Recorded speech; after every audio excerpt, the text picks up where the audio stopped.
Hey, it's Teetothe back with another video. So after getting a few requests, yay, that is a milestone to get a video request, right? Your girl is moving up in the YouTube world.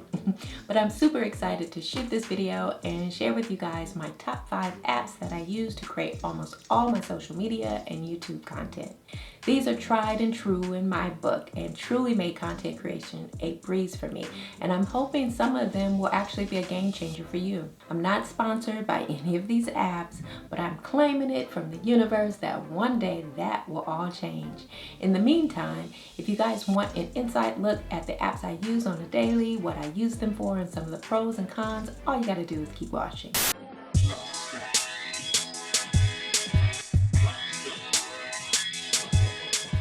So I usually start off with content planning and building my content library. So if I get enough requests, I can definitely show you guys how I use Google Drive software programs to do just that. Again, you guys let me know in the comments. All of these things will be a part of my creative lifestyle series. So the first one is Airbrush app. It's an easy photo editor that's similar to all your standard photo editing apps. So let's talk about some of the pros. Everything from magic mode that does an auto edit that you can adjust as you need. There's blemish remover, pimple remover, brighten eyes. You can even tan yourself, slim yourself. So many different filters. Most of all, the features and tools are free. If you just need some basic photo editing done, this is perfect. So some of the cons, if you want to call it a con, but honestly, ads can be annoying.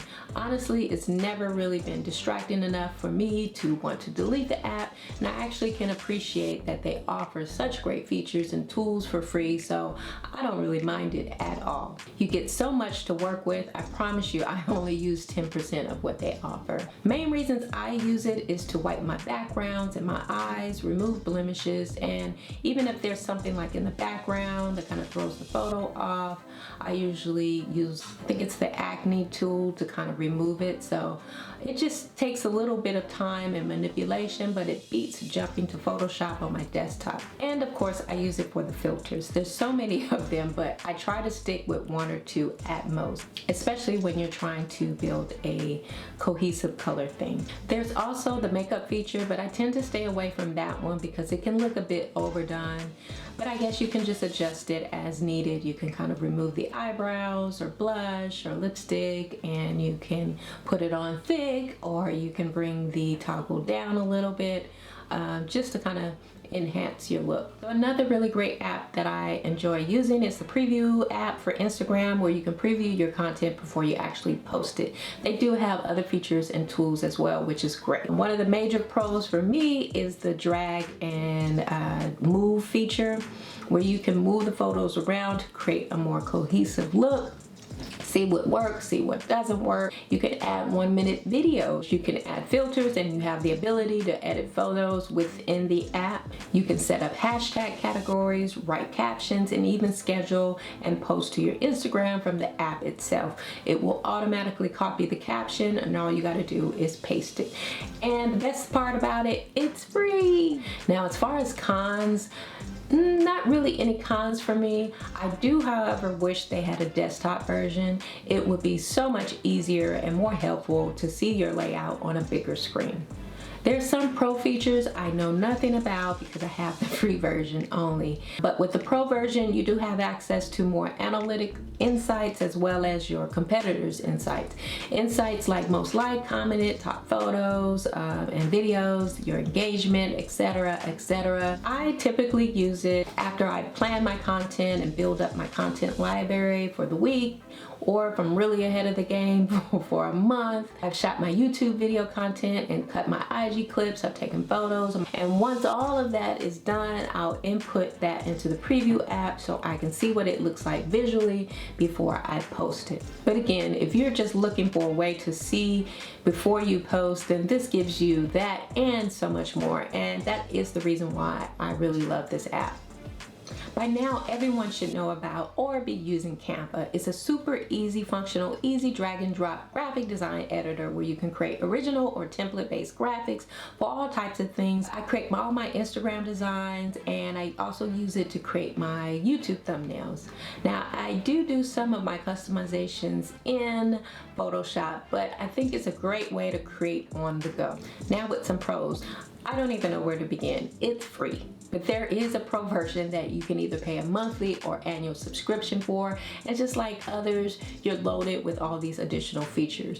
Personally, it doesn't make sense to purchase the full version unless you're a larger business that pushes out content on a day-to-day basis and rely on heavy content creation. There's a vast template library. They have free and paid versions of high-quality images, fonts, and templates, and you can upload your own images and graphics as well. Plenty of editing features and tools like cropping, filters, layering, etc. You can even add videos, stickers, and animations as well. And I think the best part about it is not only is there an app version, there's a full-on desktop version. Now cons. In the free version, you don't have the option to download transparent projects, which kind of sucks. Searching for free graphics can be a hassle. I feel like they put all the paid graphics first, and there are tons of them.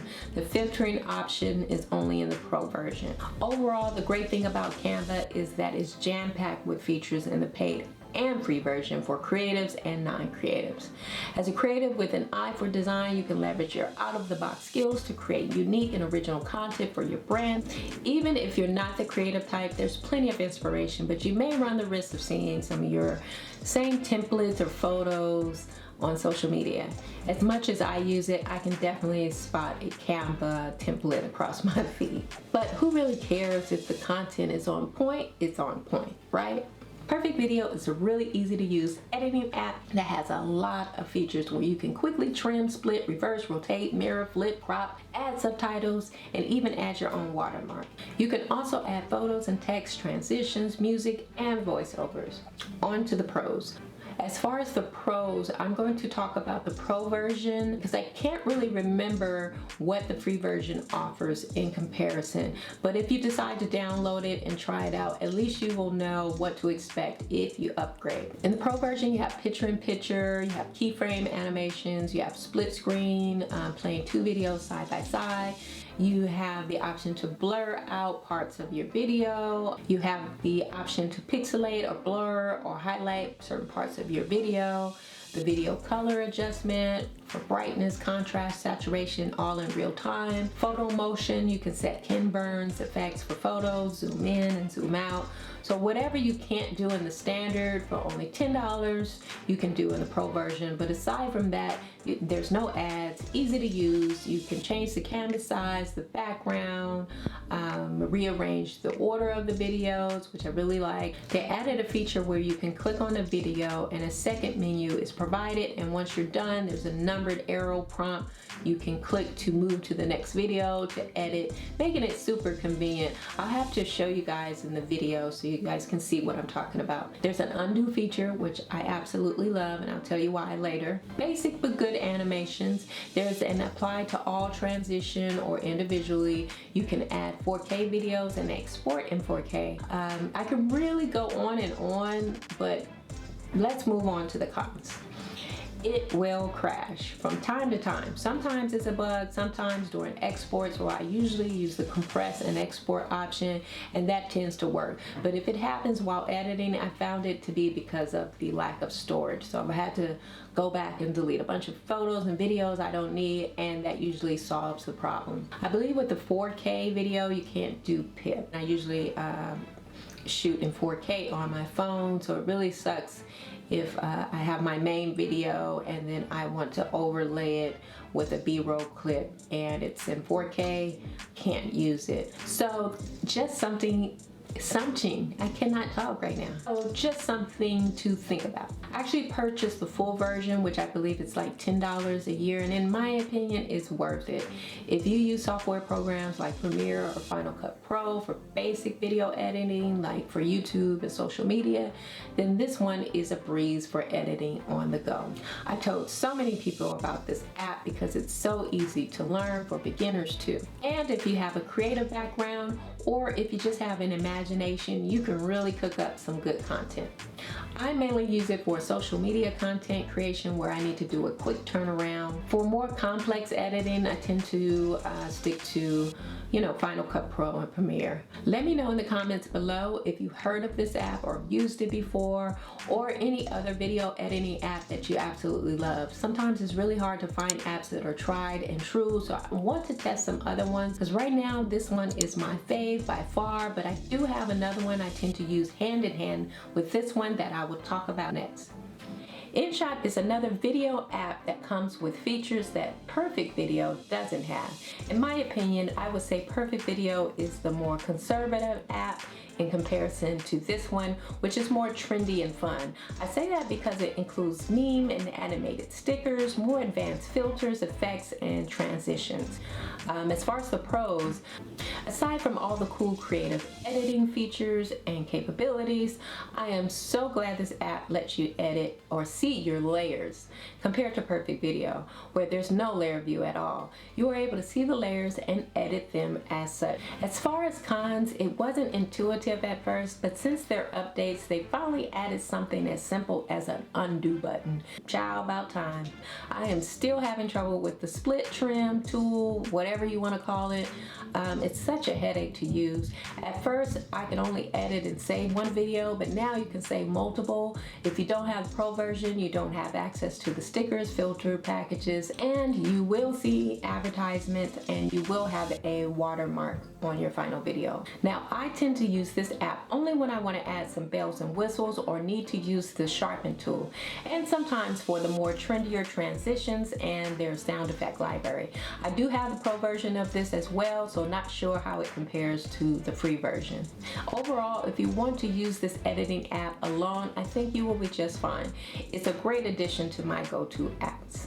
Okay guys, so those are my favorite go-to apps that I use for my social media content. Let me know in the comments if you have some apps that you absolutely love and use on a day-to-day basis. I would be interested in checking those out and seeing how they compare. Anyways, please like, comment, and subscribe. Thank you for tuning in, and see you in the next video.